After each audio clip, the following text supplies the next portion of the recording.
آمنت بالله وملائكته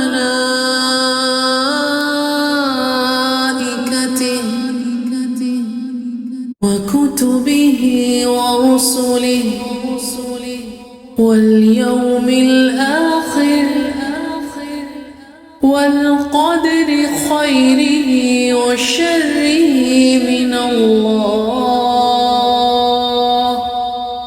والبعث بعد الموت.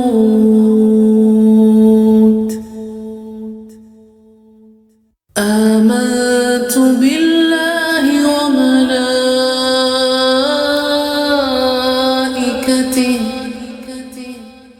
وكتبه ورسله واليوم الآخر والقدر خيره وشره من الله والبعث بعد الموت. اعوذ باللہ من الشیطان الرجیم بسم اللہ الرحمن الرحیم ان الحمد للہ تعالی نحمده ونستعین به ونستغفره ونعوذ باللہ من شرور انفسنا ومن سیئات اعمالنا من یهد اللہ فلا مضل له ومن یضلل فلا ہادی له واشهد ان لا الہ الا اللہ وحدہ لا شریک له وَأَشْهَدُ أَنَّ مُحَمَّدًا عَبْدُهُ وَرَسُولُهُ صلی اللہ علیہ وسلم۔ تمام تعریفیں اللہ کے لیے ہیں، ہم اس کی تعریف کرتے ہیں اور اس سے مدد اور معافی طلب کرتے ہیں۔ ہم پناہ مانگتے ہیں اللہ عز و جل کی خود کی برائیوں سے اور تمام برے کاموں سے۔ جسے بھی اللہ کی ہدایت ملے اسے کوئی گمراہ نہیں کر سکتا، اور جسے اللہ نے گمراہ کیا اسے کوئی ہدایت نہیں دے سکتا۔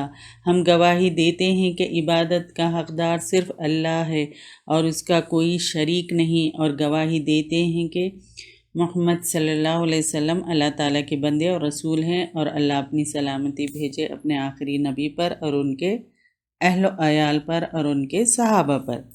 السلام علیکم ورحمۃ اللہ وبرکاتہ۔ ارکان ایمان کا تیسرا رکن کتابوں پر ایمان۔ کتابوں پر بھی ایمان 4 چیزوں سے لایا جاتا ہے۔ پہلا، اللہ تعالیٰ کی طرف سے نازل ہوئی ہیں، ساری کی ساری کتابیں اللہ تعالیٰ کی طرف سے نازل ہوئی۔ اور دوسرا، اللہ تعالیٰ کا کلام ہے، مخلوق نہیں ہے، جیسا کہ اللہ کے شایان شان ہے۔ تیسرا، بنیادی دعوت توحید عبادت ہے، لا الہ الا اللہ، اللہ تعالیٰ کے سوا کوئی سچا معبود نہیں۔ اور چوتھا، ساری کتابیں قرآن مجید سے منسوخ ہو گئی ہیں۔ جن کتابوں کے نام معلوم ہیں ان کے مطابق ایمان لانا ضروری ہے۔ اللہ تعالیٰ کی طرف سے نازل ہوئی ہیں تو اللہ تعالیٰ فرماتے ہیں وَقُلْ آمَنْتُ بِمَا أَنزَلَ اللَّهُ مِن کتاب، اور کہہ دے کہ اللہ تعالیٰ نے جتنی کتابیں نازل فرمائی ہیں میرا ان پر ایمان ہے۔ سورہ شورى آیت نمبر 15۔ یعنی اب جو احکامات قرآن مجید میں ہیں ان پر عمل کیا جائے گا، پچھلی ساری کتابوں پر عمل نہیں کیا جائے گا، لیکن ان سب پر ہمارا ایمان لازمی ہے۔ یعنی ہم پر لازم ہے، ہم پر فرض ہے کہ ہم ان ساری کتابوں پر ایمان لائیں۔ کلمہ توحید کو سمجھنے کے لیے ارکان ایمان پہ بھی ایمان لانا ضروری ہے۔ لازم ہے یعنی لازمی ہے کہ کلمہ شہادت کا یہ تقاضا ہے کہ ارکان ایمان پر بھی ایمان لایا جائے۔ ارکان اسلام کتنے ہیں؟ 5 ہے، اور ارکان ایمان 6 ہے۔ تو کتابوں پہ ایمان اور رسولوں پہ ایمان ہر مسلمان پر فرض ہے، اور ہم پر فرض ہے کہ ہم یہ جان لیں کہ اللہ تعالیٰ نے کتابیں نازل فرمائی ہیں اور اپنے رسولوں پر یہ کتابیں نازل فرمائی ہیں۔ یہ جو کتابیں ہیں اللہ تعالیٰ کا کلام ہے، اور ان کتابوں میں اللہ تعالیٰ نے اپنے بندوں کے لیے پیغام بھیجے ہیں، اور یہ پیغام جو ہے اس میں دنیا اور آخرت کی کامیابی کا سامان موجود ہے۔ تو اس پیغام میں اللہ تعالیٰ نے اپنی تعریف بیان کی ہے کہ اللہ تعالیٰ کون ہے، اللہ تعالیٰ کی کیا اسماء و صفات ہے، اور اللہ تعالیٰ نے ہمیں کیوں پیدا کیا ہے اور اس دنیا میں آ کر ہمارے لیے کیا کرنا ہے. یعنی یہ ہمارے لیے ایک نئی جگہ تھی. تو یہاں پہ آپ ہمارے لیے اپنے رب سے تعلق کیسے جوڑنا ہے اور تعلق کو کیسے رکھنا ہے، اپنے جیسے انسانوں سے تعلق کیسے رکھنا ہے، اور اللہ سے کیسے تعلق جوڑنا ہے، یہ ساری چیزیں کتابوں کے ذریعے اللہ تعالیٰ نے ہم کو پیغام بھیجا ہے. اور دنیا میں دوسری مخلوقات جو ہے ان سے بھی تعلق کیسے رکھنا ہے اور معاملات کیسے کرنی چاہیے، اور حلال اور حرام. اور اللہ تعالیٰ نے اس کمزور انسان کو یہ ساری چیزیں بتانے کے لیے کتابیں نازل فرمائی کیونکہ انسان کو اپنی مرضی کرتے ہوئے اپنی زندگی اپنے عقل کے بل بوتے پہ گزارتے رہو، اس طرح سے نہیں چھوڑا. تو اللہ تعالیٰ نے انسان کو شرف بخشا ہے کہ ان کی بہتری کے لیے، یعنی انسان کی بہتری کے لیے اللہ تعالیٰ نے یہ راستہ اختیار کیا ہے، اور یہ راستہ اللہ تعالیٰ کا پیغام، اور اس پیغام کو اللہ تعالیٰ نے محفوظ کیا ہے کتابوں کی شکل میں. اور جو کتابیں معروف ہے وہ 6 ہے. پہلی کتاب کیا ہے؟ صحف ابراہیم، دوسری صحف موسیٰ، تیسری تورات، چوتھی زبور، پانچویں انجیل، چھٹی قرآن مجید. صحف ابراہیم یعنی اس کے جو صحیفے وہ آج موجود نہیں ہیں، محفوظ نہیں رہے، کیونکہ اللہ تعالیٰ نے ایک ہی کتاب کا ذمہ لیا ہے، وہ ہے قرآن مجید. قرآن کے علاوہ دوسری کتابوں کو کیا کیے اللہ تعالیٰ؟ وہ قوم کے سپرد کر دیے، اور اللہ تعالیٰ کے عظیم کلام کی وہ قوم نے قدر نہیں کی. صحف موسیٰ بعض علماء کے نزدیک تورات کے اندر شامل ہو چکی ہے، بعض کے نزدیک یہ بھی گم ہو چکی ہے. اللہ تعالیٰ کا کلام ہے کہ مخلوق نہیں ہے. اللہ تعالیٰ فرماتے ہیں افتطمعون ان یؤمنوا لکم وقد کان فریق منہم یسمعون کلام اللہ ثم یحرفونہ من بعد ما عقلوہ وہم یعلمون. کیا تمہاری خواہش ہے کہ یہ لوگ ایماندار بن جائے، حالانکہ ان میں سے ایسے لوگ بھی ہیں جو کلام اللہ کو سن کر عقل و علم والے ہوتے ہوئے پھر بھی بدل ڈالا ہے. یعنی پھر بھی پچھلی امتیں وہ جو کتابیں نازل ہوئی تھی اس کو بدل ڈالے لوگ. یعنی تورات وہ کتاب ہے جسے اللہ تعالیٰ نے موسیٰ علیہ السلام کے اوپر اتاری، اور یہ بنی اسرائیل کے لیے خاص اتاری گئی، پوری دنیا کے لیے نہیں تھی یہ، کیونکہ موسیٰ علیہ السلام صرف بنی اسرائیل کے لیے نبی تھے، اور تورات بنی اسرائیل کی سب سے اعلیٰ درجے کی کتاب ہے. اسے اللہ تعالیٰ نے شرف بخشا اور اپنے ہاتھ سے لکھا ہے، اور موسیٰ علیہ السلام کو کوہ طور پر نازل فرمایا، اور اس میں ایک اللہ کی عبادت کرو، شرک نہ کرو، یہ تھا. موسیٰ علیہ السلام کے بعد اپنے ہاتھوں سے بدل ڈالی، یہ تحریف کر ڈالی، یعنی ان کی قوم یہ تحریف کر ڈالی، یعنی اس کتاب کو بدل ڈالی. اللہ تعالیٰ نے ان کو اور ایک چانس دیا، زبور نازل فرمائی داؤد علیہ السلام پر، تاکہ بنی اسرائیل تھوڑا سا جاگ جائیں، جو غلطی وہاں پہ کی تھی دوبارہ نہ کرے. تو زبور تورات کے بعد اتاری گئی داؤد علیہ السلام پر. اس میں بھی وہی احکام ہیں، یعنی اس میں مزید تفصیل کے ساتھ وہی جو تورات میں تھے اس کو مزید تفصیل کے ساتھ جو تورات میں نہیں تھے. زبور میں زیادہ تر احکام اور مسائل تھے، بنی اسرائیل نے پھر اس کو بدل ڈالا. اللہ تعالیٰ نے پھر سے چانس دیا، پھر انجیل نازل فرمائی. زبور اور تورات کو نسخ کر دیا گیا، صرف انجیل پر عمل کا حکم دے دیا. بنی اسرائیل 2 گروہ میں پھر بڑھ گئے. ایک گروہ ایمان لے آیا، دوسرا گروہ ان کا انکار کیا، یعنی یہود کا گروہ اور عیسائی یعنی نصارہ کا گروہ. 2 گروہ ہو گئے. عیسیٰ علیہ السلام کے بعد نصارہ نے دگنی غلطی کی. وہ کیا کی؟ انجیل کی تحریف بھی کی، اور عیسیٰ علیہ السلام کو اللہ کا بیٹا بھی بنا دیا. اس تحریف کے اندر اور اتنا ہی نہیں، بیٹا بنانے کے بعد اپنا رب بھی بنا لیا عیسیٰ علیہ السلام کو. جب بنی اسرائیل نے انجیل کو تبدیل کیا تو پھر اللہ تعالیٰ نے اپنا آخری پیغام، آخری رسالت اپنے آخری نبی محمد صلی اللہ علیہ وسلم پر نازل فرمایا، اور وہ ہے قرآن مجید۔ قرآن مجید اللہ تعالیٰ کا کلام ہے، اور اللہ تعالیٰ جب چاہے جیسے چاہے کلام فرماتے ہیں۔ حقیقتاً کلام ہے، یہ کلام مخلوق نہیں ہے۔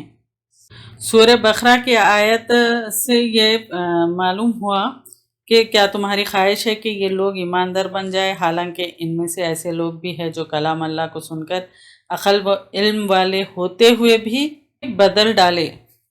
تو اس آیت سے یہ بات ثابت ہوئی کہ تورات اللہ تعالیٰ کا کلام ہے، اللہ تعالیٰ کی مخلوق نہیں ہے، اللہ تعالیٰ نے اس کو پیدا نہیں کیا۔ تیسرا بنیادی دعوت توحید عبادت ہے۔ اللہ تعالیٰ فرماتے ہیں وَمَا أَرْسَلْنَا مِنْ قَبْلِكَ مِنْ رَسُولٍ إِلَّا نُوحِي إِلَيْهِ أَنَّهُ لَا إِلَهَ إِلَّا أَنَا فَاعْبُدُونِ، تجھ سے پہلے بھی جو رسول ہم نے بھیجا اس کی طرف یہی وحی نازل فرمائی کہ میرے سوا کوئی معبود برحق نہیں، بس تم سب میری ہی عبادت کرو۔ سورہ انبیاء آیت نمبر 25۔ سب سے پہلے امت میں نوح علیہ السلام سے شرک شروع ہوا۔ شرک کا جب اندھیرا چھا جاتا ہے تو آنکھوں کا نور ختم ہو جاتا، وہ ہماری طرح دیکھتے ہیں لیکن دل کا نور یعنی آنکھوں کا نور ختم نہیں ہوتا، لیکن وہ دیکھتے ضرور ہے۔ یعنی شرک کا جب اندھیرا چھا جاتا ہے تو آنکھوں کا نور ختم نہیں ہوتا، وہ ہماری طرح دیکھتے ہیں لیکن دل کا نور بجھ جاتا ہے۔ پھر لوگ جو ہے سو حق اور باطل کی تمیز نہیں رہتی ان لوگوں میں، خیر و شر کی تمیز بھی نہیں رہتی۔ سارے رسولوں کی بنیاد کیا تھی؟ دعوت توحید، یعنی توحید کی دعوت تھی۔ توحید کی دعوت یعنی توحید عبادت، یعنی لا الہ الا اللہ، ان کی بنیادی دعوت تھی۔ جب قرآن نازل ہوئی نبی صلی اللہ علیہ وسلم پر عربی زبان میں تو یہودیوں نے پھر مخالفت کی، کہا ہمارے بنی اسرائیل میں سے کیوں نہیں؟ آج بھی اس میں لکھے ہوئے ہیں کہ یعنی ان کی کتابوں میں لکھا ہوا ہے کہ آخری نبی عرب سے ہی آئے گا، مکہ کی پہاڑیوں سے، اس کو تحریف نہیں کر سکے، یعنی ان لوگ سارے چیزیں تبدیل کر دیے لیکن یہ بات تحریف نہیں کر سکے۔ یہ اللہ کی حکمت ہے، یہ ان پر حجت ہے، یعنی ساری کتابیں قرآن مجید سے منسوخ ہو گئی، یعنی عمل صرف قرآن مجید پر ہوگا، دوسری کتابوں پر نہیں ہوگا جنہیں اللہ تعالیٰ نے پہلے نازل کیا تھا۔ اللہ تعالیٰ فرماتے ہیں وَأَنزَلْنَا إِلَيْكَ الْكِتَابَ بِالْحَقِّ مُصَدِّقًا لِمَا بَيْنَ يَدَيْهِ مِنَ الْكِتَابِ وَمُهَيْمِنًا عَلَيْهِ، اور ہم نے آپ کی طرف حق کے ساتھ یہ کتاب نازل فرمائی ہے جو اپنے سے اگلی کتابوں کی تصدیق کرنے والی ہے اور ان کی محافظ ہے۔ سورہ مائدہ آیت نمبر 48۔ قرآن مجید کے متعلق ہمارا ایمان اللہ تعالیٰ کا کلام ہے۔ اللہ تعالیٰ فرماتے ہیں وَإِنْ أَحَدٌ مِّنَ الْمُشْرِكِينَ اسْتَجَارَكَ فَأَجِرْهُ حَتَّى يَسْمَعَ كَلَامَ اللَّهِ ثُمَّ أَبْلِغْهُ مَأْمَنَهُ ذَلِكَ بِأَنَّهُمْ قَوْمٌ لَا يَعْلَمُونَ، اگر مشرکوں میں سے کوئی تجھ سے پناہ طلب کرے تو اسے پناہ دے دو یہاں تک کہ وہ کلام اللہ سن لے، پھر اسے اپنے جائے امن تک پہنچا دے، یہ اس لیے کہ یہ لوگ بے علم ہیں۔ سورہ توبہ آیت نمبر 6۔ اس سے کیا مراد ہے؟ کلام اللہ قرآن مجید۔ اب یہ مخلوق نہیں ہے، اس کا مطلب اللہ کی صفات اور مخلوق کی صفات میں زمین آسمان کا فرق ہے۔ اللہ کی صفات الگ ہے اور مخلوق کی صفات الگ ہے۔ قرآن مجید محفوظ ہے۔ اللہ تعالیٰ فرماتے ہیں اِنَّا نَحْنُ نَزَّلْنَا الذِّكْرَ وَإِنَّا لَهُ لَحَافِظُونَ، ہم نے ہی اس قرآن کو نازل فرمایا ہے اور ہم ہی اس کے محافظ ہے۔ سورہ حجر آیت نمبر 9۔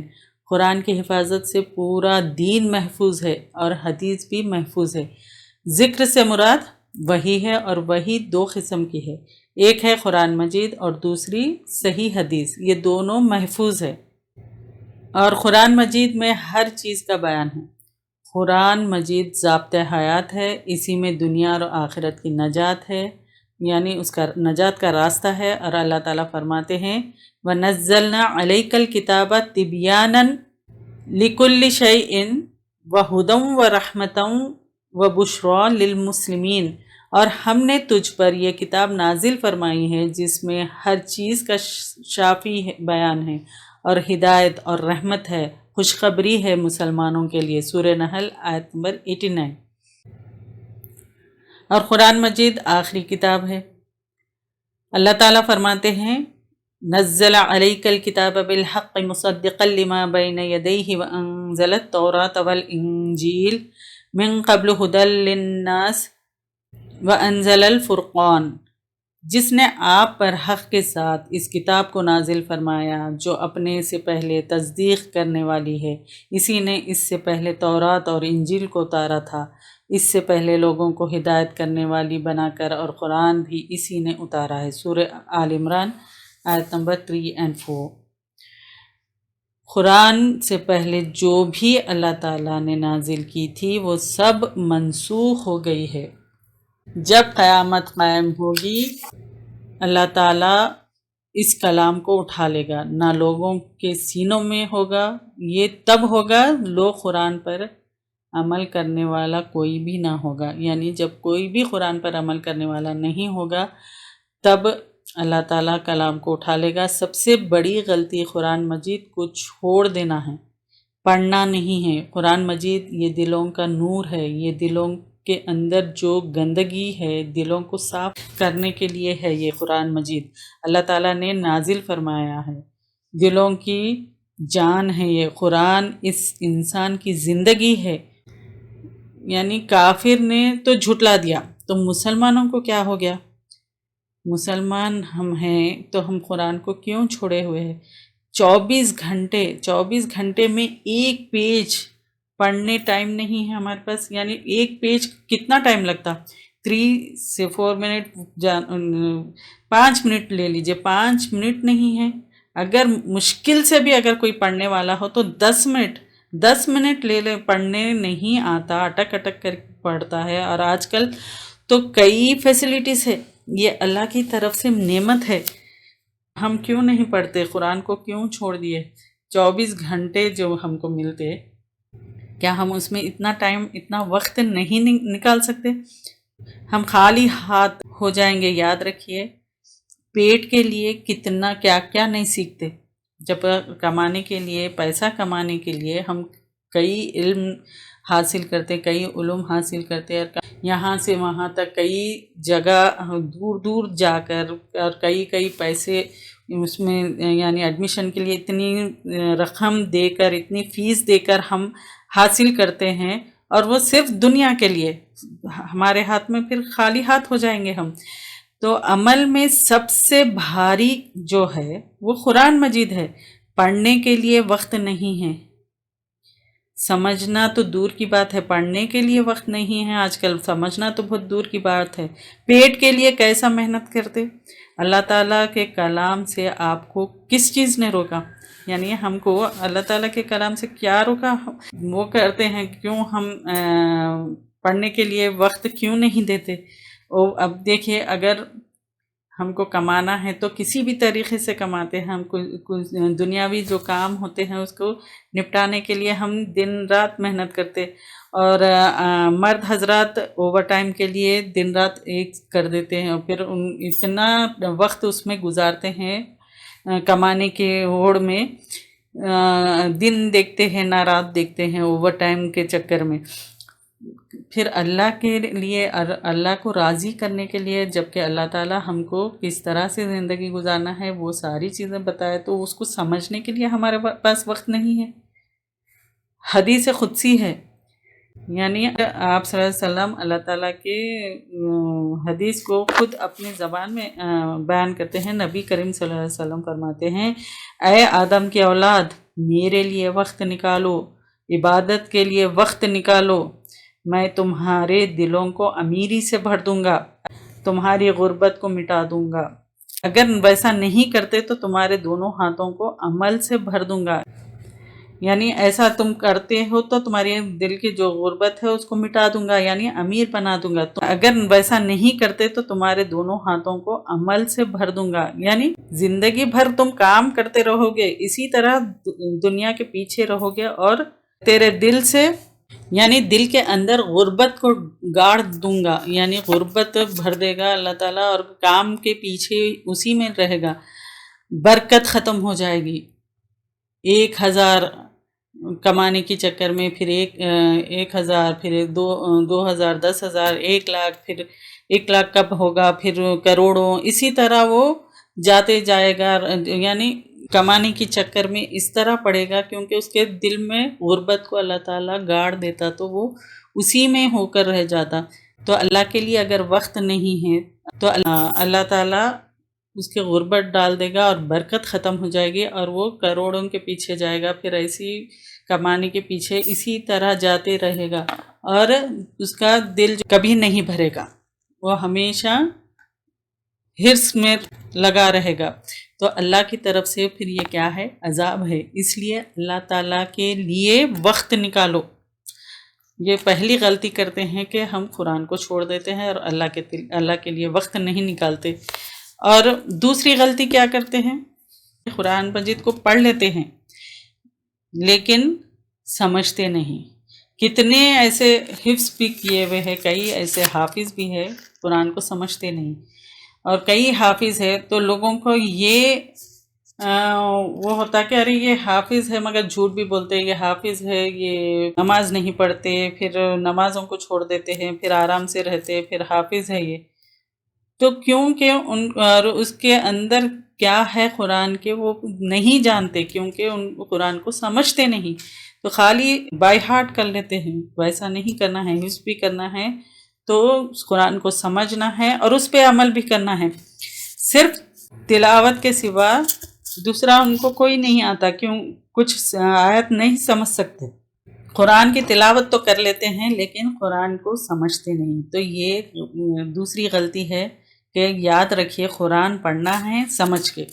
صحابہ کرام کیا فرماتے تھے؟ ہم جب تک کہ 10 آیتیں پڑھتے اور اس پر عمل نہیں کرتے، ہم آگے کی 10 آیتیں نہیں پڑھتے تھے، یعنی ہم جب تک کہ ان پر اچھی طرح سمجھ کر عمل نہ کر لیتے اگلی آیت نہیں پڑھتے تھے۔ تو ہمیں بھی چاہیے کہ جب ہم قرآن پڑھیں تو اس کو سمجھنا ہے، پھر اس پر عمل کرنا ہے اور اس کو یاد کرنا ہے۔ اور تیسری غلطی، قرآن کے معنوں کو تحریف کرنا ہے۔ سمجھ تو گئے لیکن معنوں میں تحریف کرتے، تفسیر کو غلط بیان کرتے۔ یہودی لفظوں کو بدلتے تھے، مسلمان معنوں کو تبدیل کر رہے ہیں۔ اور چوتھی غلطی، قرآن کو تعویذ بنا کر لٹکاتے ہیں، کہتے ہیں قرآن شفا ہے۔ شفا پڑھنے سے ہے، اس پر عمل کرنے سے شفا ہے، لٹکانے سے نہیں۔ قرآن مجید پڑھ کے دم کرنے سے شفا ہے۔ قرآن مجید کو پڑھ کر اس پر دم کرے، انسان پہ ہو یا کسی چیز پر، پانی پر دم کر کے وہ پی لے تو وہ شفا ہے۔ یہ اس طرح سے تعویذ لٹکانا یہ شفا نہیں ہے، شرک ہے۔ تو قرآن پر عمل کرنے سے ہی حق ادا ہوگا۔ اللہ تعالی ہم سب کو توفیق دے کے قرآن کو صحیح طریقے سے صحیح سمجھ کر پڑھنے کی توفیق عظیم عطا فرمائے، اور یہ سارے ارکان ایمان پر ہمارا ایمان مضبوط اور قائم رکھے، آمین یا رب العالمین۔ سبحان ربک رب العزت عما یصفون وسلام علی المرسلین والحمد للہ رب العالمین۔ سبحانک اللہم وبحمدک نشہد ان لا الہ الا انت نستغفرک ونتوب الیک۔ اگر آپ کو ہمارے لیکچرز پسند آ رہے ہیں تو یوٹیوب پر لائک اور سبسکرائب ضرور کریں۔ آمنت باللہ